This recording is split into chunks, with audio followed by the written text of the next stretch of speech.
peu de gens en parlent, c'est l'assurance chômage. On parle beaucoup de l'emploi, mais on ne parle pas de l'assurance chômage. En ce moment, il y a deux choses qui nous étouffent. Effectivement, la loi El Khomri. Cette loi El Khomri qui va, de fait, flexibiliser et cartonner les CDI. Et de l'autre côté, il y a une négociation d'assurance chômage qui va appauvrir les CDD et les droits qui vont avec. Autrement dit, on met en place la flexibilité et on pète la sécurité. Il faut savoir que cette assurance chômage, au départ, elle faisait partie de la sécurité sociale, avec un Conseil national de la résistance qui avait pensé des droits attachés à la personne, à savoir détachés de l'emploi. À partir du moment où les patrons sont rentrés dans la boucle en 1958, eh bien, on leur a donné la possibilité d'avoir le pouvoir là-dessus. Comment est-ce qu'on est passé d'une idée de Conseil national de la résistance où les salariés géraient leur caisse à maintenant un MEDEF tout puissant qui a lui seul 50% des voix? Le MEDEF a le droit de veto sur toutes nos caisses sociales. Quel que soit le gouvernement, il est obligatoirement inféodé au MEDEF. Tous les accords se passent au MEDEF parce qu'une signature est impossible sans l'accord du MEDEF. C'est pourquoi nous sommes arrivés à une tragédie. Seuls 4 chômeurs sur 10 sont indemnisés. 6 chômeurs sur 10 ne sont pas indemnisés. Par rapport aux intermittents du spectacle, le MEDEF veut nous détruire.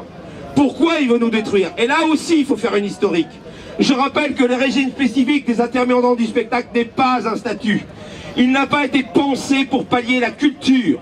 Il a été pensé en période de plein emploi, entre guillemets, même si le plein emploi n'a jamais existé, n'existe pas. Il a été pensé en période de plein emploi parce qu'on a constaté qu'il y avait les techniciens vidéo, puis ensuite les artistes qui travaillaient par discontinuité.